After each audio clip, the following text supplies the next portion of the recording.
Story of the morning this morning, the 737 MAX jet. The crisis continues because Boeing is announcing that it is suspending production of the 737 MAX aircraft after two deadly crashes. This is Southwest Airlines this morning announced that it is proactively removing the 737 MAX flights from the schedule through April 13, 2020.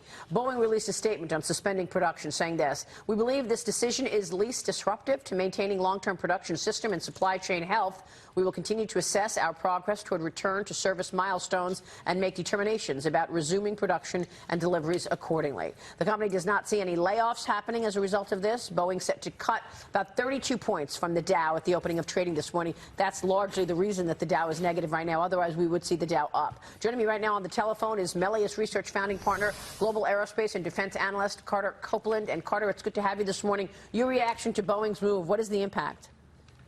Well, look, at a certain point, the delays get long enough and the cost mounts up high enough that, Boeing's forced to evaluate several options. I think this is just one of those options, but I think it's the one that they hope will be the least disruptive to the workforce. If you go down in production rate yet again, you got to go back up at some point, and it's you lose that labor force in a tight labor market. You might not get them back, and productivity in an airplane factory is everything. So I think they hope that they go down in rate or that they temporarily halt here for, 45 days or 60 days. They left it open-ended, but I think, by not laying off or furloughing workers, you can see the intent is not for this to be too long.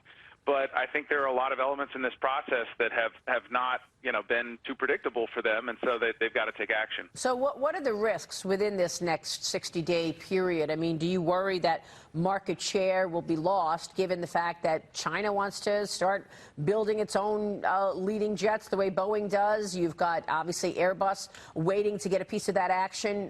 What is the risk for the company and the economy? The risks are more endogenous to Boeing than anything else. I mean, you've got a situation in the global market for airplanes where you're capacity constrained. You can only really go to Airbus, and Airbus is, struggling to meet their own production goals.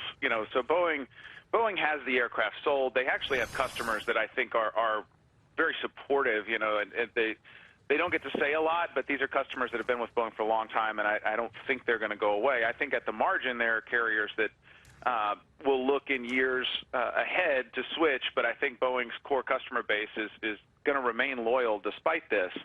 I think, when you look at, what's an uncertainty here, it really comes down to the open items relating to regulatory approval. There's some uncertainty around training, and there's really just the politicization of the process where, there should be relatively black and white technical evaluations of what it takes to get the plane back into service, and those have been slowed down by the kind of bureaucracy that has accompanied this process. And the longer that goes on, the more delay you put in the process, and those are the principal uncertainties. Carter, this is Danny Hughes from Divine. I'm wondering what you think about how this impacts U.S. manufacturing, which has not been a shining star in our economy. What do you think the impact is overall, say, for the next couple of years with what's happening with Boeing?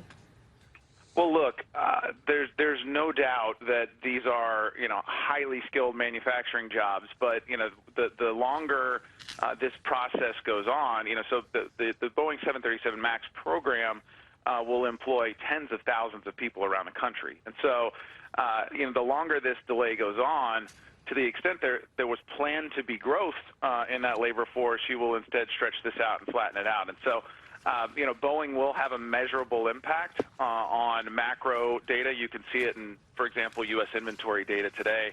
A lot of that buildup is caused by the MAX crisis. So Boeing is big enough to move the needle. And in part, I think this decision to halt production is built on putting some pressure back on the bureaucracy and saying, like, look, if we slow this down or we halt production, it's going to have a measurable impact on the U.S. economy. And so I think that's meant to get attention as well. All right, we will leave it there. Carter, thank you. Would you buy this stock right here?